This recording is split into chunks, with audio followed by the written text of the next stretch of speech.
Bonjour et bienvenue jeunes guerriers. Aujourd'hui nous allons parler des Camponotus bellus. Cette espèce je l'avais rachetée à la fourmi gauloise. C'est son ancienne colonie. Comme tu peux voir tout se porte bien. Elles sont toujours dans le nid dans lequel je les ai reçues. Elles l'ont un peu défoncé en creusant des galeries à droite à gauche, mais bon, si ça leur fait plaisir de passer leur temps, autant les laisser faire. Comme tu peux voir, franchement c'est une superbe fourmi, bien que très petite. Je dirais de l'ordre de la taille d'une Lasius, pour les minors. Leur particularité, c'est ses beaux majors. Et comme tu peux voir, elle a un couvain très généreux. Mais vraiment très généreux. D'ailleurs, vous aurez des images en zoomé par la suite de la vidéo. Alors, désolé de mon absence, mais j'ai une personne très importante qui est hospitalisée, donc je ne fais que courir à l'hôpital. Je n'ai plus vraiment le temps des vidéos, mais d'ici peu, ça devrait aller mieux. Enfin, je le souhaite, je l'espère. Car ça me manque. Comme tu peux voir, il y a 400-500 ouvrières peut-être. J'ai eu quelques pertes. Il a fallu le temps qu'elles se réacclimatent parce qu'on dirait pas, mais l'acclimatation est très compliquée, même d'un éleveur chez un autre. Alors leur température de maintien, elles aiment bien 28 ou 29, c'est étonnant, mais elles aiment bien cette température-là. J'avais essayé 26-27, ça se développait pas trop. J'avais essayé 27-28, un petit développement léger, mais 28-29, franchement, ça y va. Comme vous pouvez voir, on voit une gine. Il y en a 3. J'ai réussi à avoir la deuxième, mais la troisième, pas encore. Elles sont sûrement cachées. Voilà, comme tu vois, je fais agrandir un peu les images, on voit bien la différence de la gine aux ouvrières. Et comme tu peux voir, en cette colonie, j'ai déjà des sexués. J'ai quelques princes qui sont apparus. Alors, je pense pas qu'il y ait eu d'autres éleveurs avec des sexués. Enfin, j'en sais rien parce que c'est une espèce pas encore que pas beaucoup de personnes ne possèdent, excusez-moi. Je cherchais mes mots. Du coup, si quelqu'un a des princesses, qui me le fasse savoir, ce serait bien. On pourrait tenter une reproduction.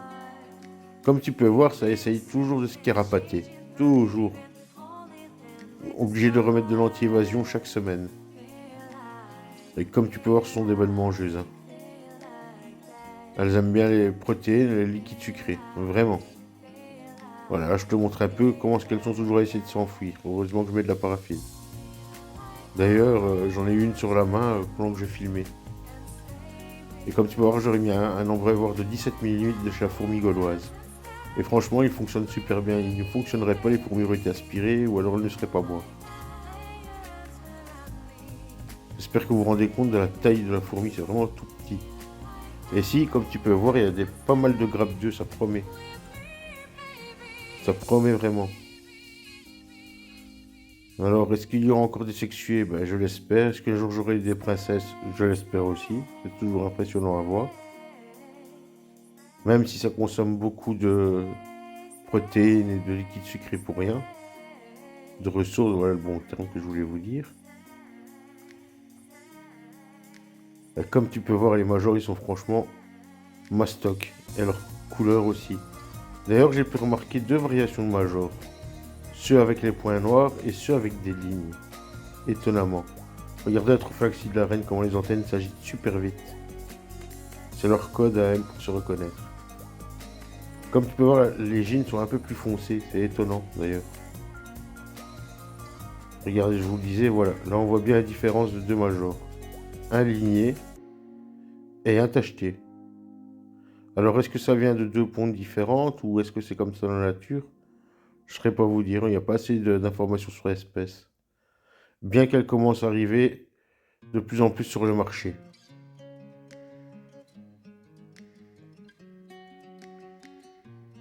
D'ailleurs, notre ami la fourmi gauloise en avait à vendre, donc peut-être en a-t-il. Si vous voulez acquérir l'espèce, demandez-lui, on ne sait jamais. Comme vous pouvez voir, les grappes d'œufs sont impressionnantes. C'est pas qu'une seule reine qui a pondu tout ça, parce qu'il y en a 2-3 des grappes d'œufs. Là, vous pouvez voir les ailes du prince. Vous verrez, ils ont des petits reflets comme ça, arc-en-ciel. C'est pas moche en réel. Bien que les princes en eux-mêmes, c'est jamais vraiment très joli. Hein. Vous pouvez voir, il y a pas mal de majors dans cette colonie. Et les pertes que j'ai eues aussi, c'est dû à la condensation. Vous voyez, au-dessus du nid, il y a une condensation qui se fait et elle vient de se coller dedans. Donc je vais sûrement les déménager d'ici peu ou alors trouver un moyen de mieux ventiler le nid pour pas avoir de condensation. Ou peut-être chauffer différemment. C'est à réfléchir. Je vous fais un petit tour, j'essaie de fixer les images, c'est pas toujours facile. Dans cet endroit-là, il y avait une deuxième reine, je l'ai vue juste après. Vous pouvez voir, ça se développe super bien. C'est super agréable à regarder, même si c'est petit. Hein. C'est très vif. Ça n'a pas peur d'aller à la protéine. Ça creuse.